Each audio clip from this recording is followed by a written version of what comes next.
بسم اللہ الرحمن الرحیم. میں ہوں اظہر نیاز. آپ سن رہے ہیں FM 102.2 اور یہ وقت ہے جس میں ہم بات کرتے ہیں کہ میں کون ہوں. میں کون ہوں جس میں ہمارے ساتھ ہوتی ہیں محترمہ پروفیسر ڈاکٹر سمینہ الطاف صاحبہ، اور ہم گفتگو کرتے ہیں اس موضوع پر کہ تلاش کر سکیں کہ میں کون ہوں. آج جو موضوع ہم نے انتخاب کیا ہے جس پر گفتگو ہوگی، تو میں نے ڈاکٹر صاحبہ سے ریکویسٹ کی، درخواست کی کہ ہم کیوں نہ بالکل آغاز سے شروع کریں کہ کیا یہ انسان یا جس کو میں کہہ رہا ہوں یہ خود بخود ہی مارز وجود میں آ گیا تھا، اس کو کسی نے بنایا ہے، کس طرح سے ہے. تو ذرا سے اس کے اوریجن کی طرف جو ہے واپس لوٹتے ہیں. ڈاکٹر صاحب، کیا ایسا ہی ہے ہمارا آج کا موضوع یہی ہوگا؟ جی بالکل. آج ہم بات کریں گے کہ میں کون ہوں، میں کہاں سے آیا ہوں، کیا میں خود بن گیا ہوں، میں خود بخود پیدا ہو گیا ہوں. جیسے پہلے اکثر سائنسدان جو کہتے ہیں کہ ڈارون کی تھیری کو پیش کیا جاتا ہے کہ انسان ایوولوشن سے بنا، تو اصل میں قرآن ہمیں کیا کہتا ہے؟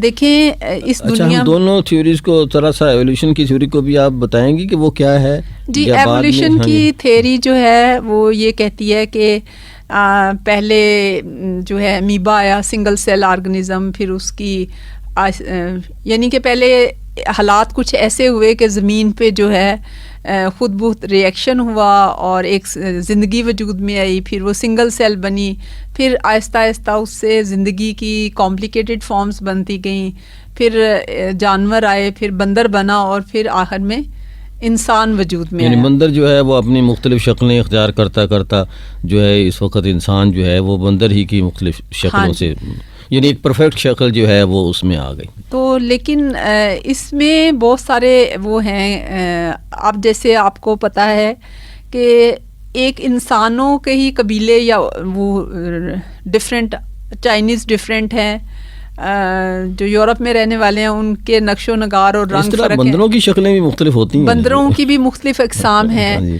اور پھر کیا ایوولوشن رک گئی اس سے آگے پھر مزید آگے بھی اور پھر پیچھے بھی. مثال کے طور پر اگر پہلے ایک بندر تھا تو ایک بہت ابتدائی شکل اس کی تھی، پھر وہ چمپینزی، تو وہ اب چمپینزی سے انسان کیوں نہیں بن رہے؟ یعنی اب وہ دنیا میں یعنی وقت تو گزر رہا ہے لیکن انسان بن گیا، اگر بندر ہی سے بنا ہے تو وہ جو ہزارہ سال گزرنے کے بعد بھی چمپینزی اب انسانوں کی شکل میں تو نظر نہیں آ رہے. وہ اس کے جو درمیان کی جو پیریڈ ہے وہ ہر وقت یعنی ایگزسٹ کرنی چاہیے. جی بالکل.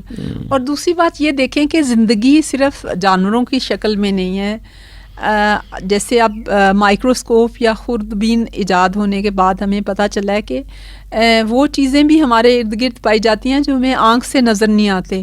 بیکٹیریا کی ہزاروں اقسام ہیں جن سے انسان بیمار بھی ہوتے ہیں. ہمارے ورمز ہوتے ہیں ہمارے جسم میں ڈیزیز کرتے ہیں. فنگس ہوتے ہیں جانوروں اور انسانوں اور پودوں کو بیماریاں کرتے ہیں. تو لائف جو ہے وہ بڑی ڈائیورس ہے، بہت مختلف شکلیں ہیں اس کی. تو اب یہ تو تھی ایوولوشن کی تھیری کہ آہستہ آہستہ ترقی کرتے ہوئے انسان کی شکل تک پہنچے. تو اب ہم دیکھتے ہیں کہ قرآن ہمیں کیا کہتا ہے. دونوں میں اگر ایک لحاظ سے دیکھا جائے، میں قرآن کی جب آیتیں آپ کے سامنے رکھوں گی آپ خود بھی غور کریں کہ اصل میں میرے لیے یہ بہت جاننا ضروری ہے کہ میں خود پیدا ہو گیا ہوں یا مجھے پیدا کیا گیا ہے. کیونکہ اگر یہ ہمارے دماغ میں یہ کویسچن ہم حل کر لیں تو ہمارے لیے زندگی بہت آسان ہو جاتی ہے. اگر میرا کوئی رب ہے جو مجھے بنانے والا ہے تو پھر میں اس کی موجودگی کا احساس کرتے ہوئے اس کی گائیڈنس کو فالو کروں گی. اگر میں اس سوال کو آنسر نہیں کرتی تو شاید میں چند ریچولز تو کر لوں عبادات کے نام پہ، لیکن زندگی کے متعلق میرا اوور آل جو بیہیویئر ہے وہ چینج نہیں ہو سکتا. یہ ایک بنیادی سوال ہے جو ہمیں حل کرنا چاہیے. اب آپ دیکھیں کہ سورہ دہر میں آتا ہے کہ تم کوئی قابل ذکر شے نہیں تھے انسان کے بارے میں. پھر اللہ تعالیٰ نے قرآن ہی کی یہ آیت ہے کہ اللہ تعالیٰ نے ہر ایک چیز کو پانی سے بنایا، زندگی کی ابتدا پانی سے ہوئی. پھر اللہ تعالیٰ نے قرآن مجید میں یہ بھی کہا ہے کہ پہلے تمہیں ایک سنگل سیل سے بنایا، پھر مخلوط نطفے سے پیدا کیا، پھر مخلوط کیا. تو اب جو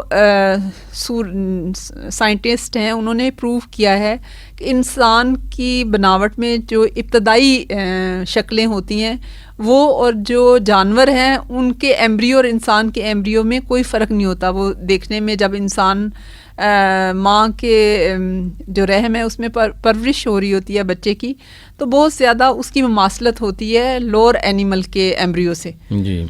تو پھر قرآن مجید میں ہی آتا ہے کہ اللہ تعالیٰ نے تمہیں زمین سے اگایا. اور اب آپ دیکھیں تو ہمارا جسم بھی انہی چیزوں سے ملا ہوا ہے, ان کا پرپورشن ڈفرینٹ ہے. پانی بھی ہے اس میں, ہمارے اندر فولاد بھی پایا جاتا ہے, کیلشیم بھی پائی جاتی ہے, اور ہم ایک سالڈ, گیس اور جو لیکوڈ ہے اس کا مجموعہ ہے, اور اس کا پرپورشن بھی وہی ہے کہ 70% ہمارے اندر پانی ہے, 30% سالڈ چیزیں ہیں, اور یہی ریشو زمین کے اوپر خشکی اور پانی کا ہے. اوکے. لیکن اب ایک روح جو ہے وہ ہماری اوپر بن رہی تھی, اور زمین میں جسم جو ہے وہ اللہ تعالیٰ نے اس کو زمین سے اگایا. پھر اگر آپ دیکھیں ایک بہت حیرت انگیز بات ہے کہ ایک جو ڈی این اے سیکوینس ہے امائنو ایسڈ بنانے کے لیے, ایک بیکٹیریا میں بھی وہی ہے اور انسان میں بھی وہی ہے. امائنو ایسڈز وہ بنیادی اکائیاں ہیں جن کی وجہ سے پروٹین بنتی ہے. اب وہ بنیادی اکائیاں جو ہیں وہ ایک بیکٹیریا میں اور ایک انسان میں ان کی کوڈنگ ایک جیسی ہے, ان کا پرپورشن ڈفرینٹ ہے, جس کی وجہ سے پروٹینز ہمارے اور بیکٹیریا کی ڈفرینٹ ہیں. تو دیکھیں یہ پھر ایک سیل جو ہے اس کے اندر جو ڈی این اے ہوتا ہے, جس کی اگر اس کو وہ اتنا باریک نیوکلیس کے اندر وہ مٹیریل ہے کہ اگر اس کو کھولا جائے, یعنی وہ ایک سپرنگ کی طرح بل کھائے ہوا ہوتا ہے, اس کو اگر کھولا جائے تو ایک سیل کا نیوکلیس جو ہے اسے آپ زمین کے گرد اس کی لپیٹ سکتے ہیں. حالانکہ وہ نارمل حالات میں سیل میں نظر ہی نہیں آتا. جب سیل جو ہے ایک سیل کے 2 سیل ہونے ہوتے ہیں تو ڈویژن سے پہلے وہ تھوڑا سا ویزیبل ہوتا ہے. پھر قرآن میں اللہ تعالیٰ ہمیں یہ بھی بتاتا ہے کہ اللہ تعالیٰ نے سب روحیں اکٹھی پیدا کی اور ان کو آدم کو سجدہ کرنے کو کہا, اور شیطان نے جو ہے وہ انکار کر دیا. تو لیکن ہم نے اس دنیا میں آنے سے پہلے اللہ سے عہد کیا تھا کہ اللہ تعالیٰ ہم دنیا میں جا کے تیری بندگی کریں گے. اسی لیے ہر انسان جو ہے اس کی فطرت جو ہے وہ بیسیکلی اللہ کے آگے سر جھکانے میں ہوتی ہے. لیکن مسئلہ کہاں پہ ہوتا ہے؟ اللہ نے عقل ہمیں کیوں عطا کی کہ ہم اس دنیا میں, اللہ نے صرف ہمارے سے ایک ہی کام لینا ہے کہ ہم نے اپنی عقل کو استعمال کرتے ہوئے اللہ کے شکر گزار بندے بن کے رہے یا اللہ سے کفر کیا. اب موت جو ہے وہ برحق ہے. ہمارے سے زیادہ آپ کسی بھی ویسٹرن سائنٹسٹ کی جو بک ہے وہ دیکھ لیں, اس کے اوپر سب سے پہلے لکھا ہوتا ہے ڈیتھ کا ذکر ہوتا ہے. ہم نے اسٹیفن کوی کا پہلے پروگرام کیا تھا, وہ بھی یہی کہتا ہے کہ begin with the and in mind, اپنی قبروں کو دیکھو. صرف اختلاف کہاں پہ ہے کہ ایز اے مسلمان ہمیں کہا جاتا ہے کہ ہم جو بھی اس دنیا میں کام کرتے ہیں ہمیں اس کا آخرت میں صلہ ملے گا. ہم نے اس کے بعد اصل زندگی تو ہماری اس کے بعد شروع ہونی ہے, اور جو موت پہ تو سب یقین رکھتے ہیں, لیکن جو لائف آفٹر ڈیتھ ہے اس پہ لوگوں کا یقین نہیں ہے. تو آپ اب دیکھیں کہ رزق اللہ تعالیٰ کون دیتا ہے ہمیں. اگر آپ آج سے 100 سال پہلے دیکھیں تو ساری رزق تو انسانوں کو مل رہا ہے, لیکن کن ذرائع سے مل رہا ہے وہ ٹوٹلی ڈفرینٹ ہے. آج سے شاید 40 سال پہلے انٹرنیٹ کا وجود نہیں تھا, موبائل فون, یہ چیزیں تو اللہ تعالیٰ نے ڈے 1 سے بنائی ہوئی ہیں. اور اگر آپ دیکھیں تو قرآن ہر چیز میں ایک ہی اصول کار فرما ہے. جیسے ہم دیکھتے ہیں تو آنکھوں سے دیکھتے ہیں, ریز ریفلیکٹ ہوتی ہیں. ہم سنتے ہیں تو وہ بھی ریز کا ہے. پھر یہ جو ہمارا موبائل سسٹم چلتا ہے یہ بھی ریز ہوتی ہیں. اور اگر ہمیں اللہ تعالیٰ دے دے، ویژن دے دے، تو شاید ہمارے گرد ایک لہروں کا جال بچھا ہوا ہے جس کے اندر ہم کر رہے ہیں آج. لیکن ایک لائف انسانی اور حیوانی نہیں ہے، بلکہ آپ دیکھیں کہ آپ پودینے کا بیج ڈالیں گے تو پودینہ ہی اگے گا، انار کے درخت کا بیج لگائیں گے تو انار ہی اگے گا. تو یہ کیسے ہو سکتا ہے کہ جو ہے وہ انسان جو ہے زندگی کی اللہ تعالیٰ نے ضرور ابتدا کی ہوگی کہ پہلے سنگل سیل ہوئے، پھر اس کی مخلوط جیسے بندر جو ہے وہ بویا جائے اور انسان اگے، ایسا تو نہیں ہو سکتا. ایسا تو نہیں ہو سکتا. لیکن وہ کون سا، ظاہر ہے کہ اللہ تعالیٰ نے کہا کہ جب میں نے تمہیں زمین میں بھیجا تو تمہارے لیے اسٹیج تیار کرنی تھی. اب حیرت کی بات ہے کہ ہم دیکھیں کہ ہمارا ایک جو زندہ ہوتے ہوئے بھی ہمارے ایک باڈی سیل کے اوپر 20 بیکٹیریا ہوتے ہیں. ہمارا جو فیکل میٹر ہے، جو ہم حاجت کے لیے واش روم میں جاتے ہیں، اس کے 80% وہ بیکٹیریا ہوتے ہیں. لیکن وہ زندگی میں ہمارے لیے بینیفیشل ہوتے ہیں، فائدہ دیتے ہیں. لیکن جیسے ہی ہماری روح نکل جاتی ہے، ہمارا جسم جو ہے وہ تو ایک دنیا میں روح کے لیے ایک کنٹینر تھا، اور جب ہم مر جاتے ہیں تو وہ کنٹینر اس دنیا میں ہی رہ جانا ہے اور روح اوپر چلی جاتی ہے. اب اللہ نے قرآن میں کہا ہے میں نے روح کے بارے میں بہت تھوڑا علم دیا ہے. اس کی مثال آپ یوں سمجھیں کہ جیسے ہمارا کمپیوٹر ہے، اگر اس کے اندر سافٹ ویئر نہ ہو تو کمپیوٹر کام نہیں کرتا. تو بالکل ایسے ہی ہماری سافٹ ویئر جو ہے وہ ہماری روح ہے، اور ہارڈ ویئر جو ہے وہ اللہ نے یہ جسم زمین سے اگایا ہے. جیسے روح کے بارے میں تو قرآن پاک یہ بھی کہتا ہے نا کہ یہ اللہ کا حکم ہے. جی بالکل، ہے نا، کہ جس کو یعنی حضور پاک صلی اللہ علیہ وسلم سے بھی جو ایک مرتبہ کچھ یہودیوں نے سوال پوچھے تھے، اور جس میں سے ایک یہ سوال بہت اہم تھا کہ روح کیا ہے. جی. اور جو بڑا مشہور واقعہ ہے کہ کافی دنوں کے بعد پھر وحی آئی، اور چونکہ انشاءاللہ نہیں کہا گیا تھا تو اس لیے اس میں دیر ہو گئی، اور بعد میں جو ہے وہ وحی آئی تو اس میں یہ جواب موجود تھا کہ ان سے کہو کہ جو روح ہے وہ اللہ کا حکم ہے. تو وہ اچھا، یہ میں اس وقت سے سوچ رہا تھا جب کہ جو انسان بنایا گیا اس کے بارے میں قرآن پاک کہتا ہے کہ میں نے اسے اپنے ہاتھوں سے بنایا ہے نا، اور اپنی شکل پہ بنایا. اچھا، اب اگر اور پھر ساتھ یہ ہے کہ اسے ایک سنگل سیل سے شروع کیا، یعنی کیا ایسا ہے کہ زندگی جو ہے وہ تو سنگل سیل سے شروع کی گئی، لیکن انسان جو ہے وہ جیسا ہے اس کو ایسا ہی بنایا گیا، یعنی وہ کسی تبدیل شدہ شکل کا نہیں ہے، کیونکہ اللہ تعالیٰ نے اس کو اپنے ہاتھوں سے بنایا اور اپنی شکل پہ بنایا اور پھر اس میں اپنی روح پھونکی. تو یہ پورا بت جو بنایا گیا ہے وہ اللہ تعالیٰ نے خود اپنے سوچ کر سمجھ کر اپنی روح کے ساتھ اپنی خواہش کے ساتھ اس کو ایسا بنایا. جی بالکل. مجھے میں کوئی عالمہ بھی نہیں ہوں، میں کوئی بہت بڑی سائنٹسٹ بھی نہیں ہوں، لیکن مجھے لگتا ہے کہ زندگی کی ابتدا تو سنگل سیل سے ہوئی، اور اس پہ مزید ریسرچ کرنی چاہیے. لیکن اللہ تعالیٰ نے زندگی کو آہستہ آہستہ، کیونکہ انسان آپ دیکھیں کہ یہ ایکو سائیکل کہلاتا ہے کہ ہر جیسے جانور جو ہیں وہ پودے کھاتے ہیں، بڑے جانور جو ہیں وہ چھوٹے جانوروں کو کھاتے ہیں. جی. اور سمندر جو ہے اس میں ایک اپنی لائف ہے، وہاں پہ اتنی اقسام کی جو ہیں وہ مچھلیاں پائی جاتی ہیں، چھوٹی مچھلی بڑی مچھلی کی خوراک بنتی ہے. تو ظاہر ہے کہ یہ سارا انٹر لنکڈ ایک سسٹم ہے. تو اس کے لیے زندگی کی ابتدا تو سنگل سیل سے ہوئی، پھر اللہ نے اس کو مخلوط کیا. اور غالباً اگر پانی سے ہوئی ہے کہا گیا تو سمندر سے ہوئی ہوگی. جی سمندر سے ہوئی ہوگی. اور جو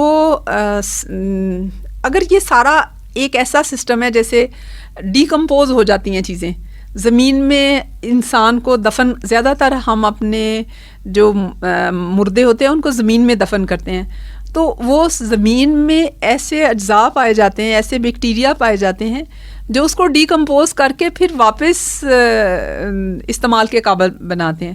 آپ دیکھیں جتنا ہم بایو ڈی گریڈیبل جو کچرا ہوتا ہے جی، اس کو بھی بیکٹیریا ڈیکمپوز کرتے ہیں.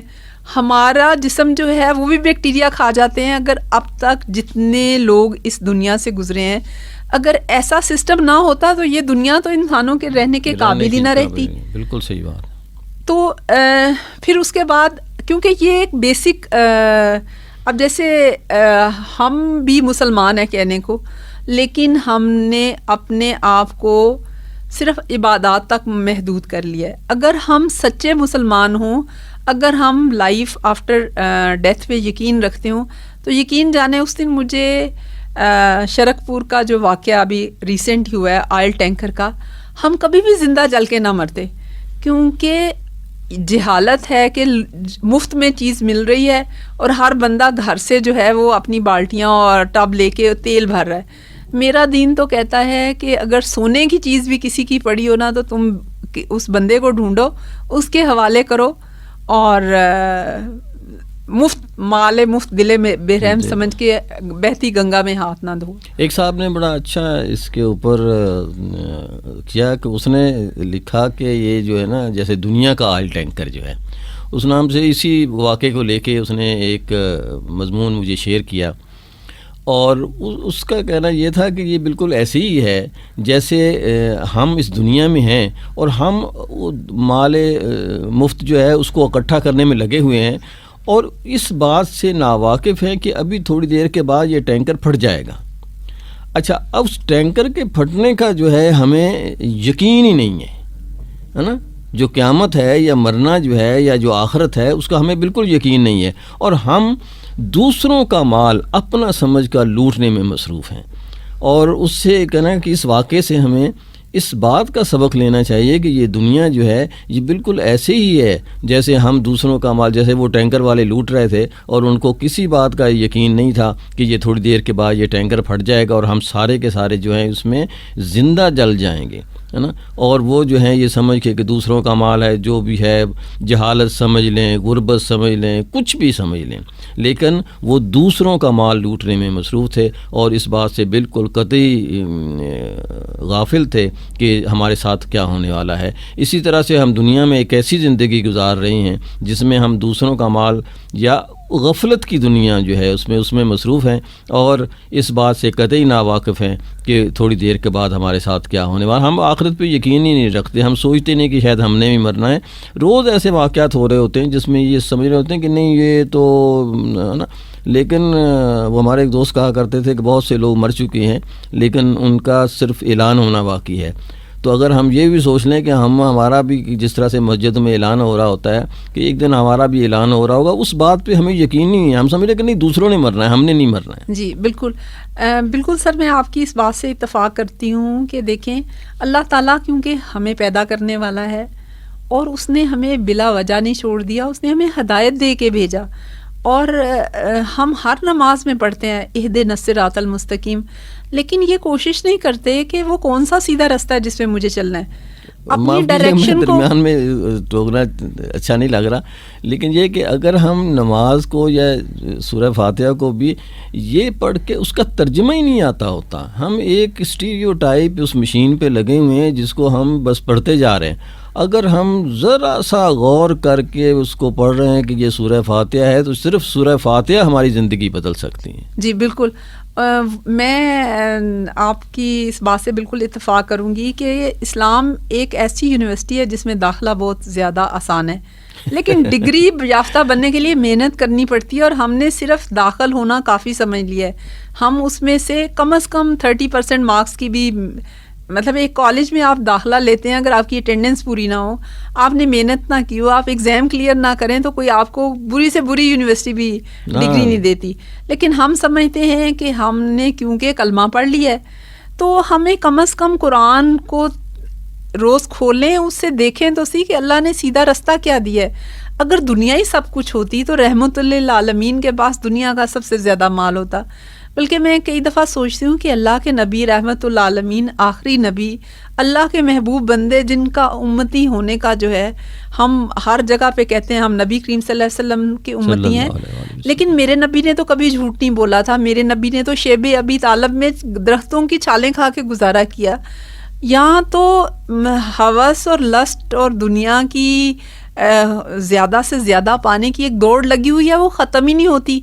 اور پھر ہم ایک دوسرے کا مذاق اڑاتے ہیں کہ بھی تم تو کمتر ہو, تمہارا تو. یہ نہیں دیکھتے کہ ایک بندہ مزدوری کرنے والا, بھیڑ بکریاں چرانے والا, یہ تو انبیاء کا پیشہ ہے. ہماری رزق حلال کمانے کی بجائے ایک سوشل سٹیٹس ایک ہمیں چاہیے کہ ہم ڈاکٹر ہیں, ہم انجینئر ہیں, ہم پروفیسر ہیں, بے شک ہم اپنا کام ایمانداری سے نہ کریں. اگر میرے ذمے جو کام ہے وہ میں نے ایمانداری سے نہ کیا تو میں کیسی امتی ہوں جو جھوٹ بھی بولتی ہوں. مطلب میں پرفیکٹ تو نہیں ہوں, لیکن کوشش تو کر سکتی ہوں کہ اپنے نبی کی سنتوں کو فالو کروں. کہ صبح اٹھی ہوں تو میں نے دعا پڑھی ہے, میں نے یہ سوچا ہے کہ میری ڈائریکشن, اگر میں بہت زیادہ مینٹلی اپنے آپ کو کنونس کرنے کی بات ہے کہ اگر یہ دنیا اللہ کی ہے, اللہ اس کا مالک ہے, رزق مجھے وہ دیتا ہے, تو مجھے رزق کے بارے میں حلال ذرائع اپنانے ہیں, کیونکہ اللہ مالک ہے, وہی میرا وارث ہے, اسی نے مجھے رزق دینا ہے. پھر میں حرام ذرائع کیوں اختیار کروں, میں جھوٹ کیوں بولوں, میں دوسرے کے مال پہ ہاتھ کیوں صاف کروں, میں کسی کو بزنس کرتے ہوئے گلی سڑی چیز کیوں دوں, میں اپنا کام ایمانداری سے کیوں نہ کروں, میں کسی کو دھوکہ کیوں دوں. کیونکہ جو میں اس دنیا میں گناہ کروں گی, اگر میں توبہ نہیں کرتی تو وہ گناہ ہمیشہ ہمیشہ کے لیے ہے, کیونکہ یہ تو ایک ٹیسٹ ہے, اصل زندگی تو اس کے بعد شروع ہونی ہے.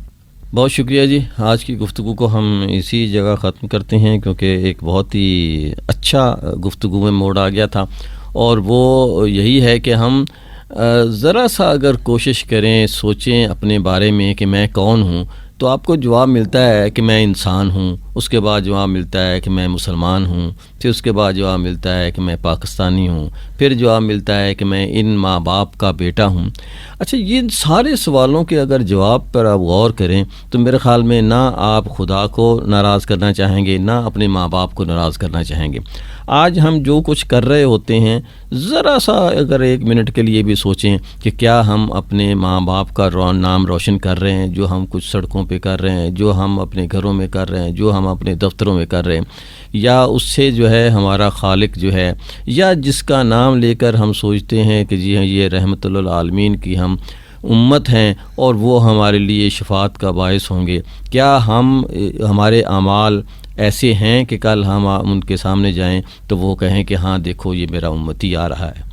اس کے ساتھ ہی اجازت دیجیے جی. بہت شکریہ. محترمہ ڈاکٹر پروفیسر سمینہ الطاف صاحبہ ہمارے ساتھ تھیں, ہم ان کے شکر گزار ہیں کہ ایک اچھی گفتگو سننے کو ملی. اظہر نیاز کو اجازت دیجیے. اللہ حافظ.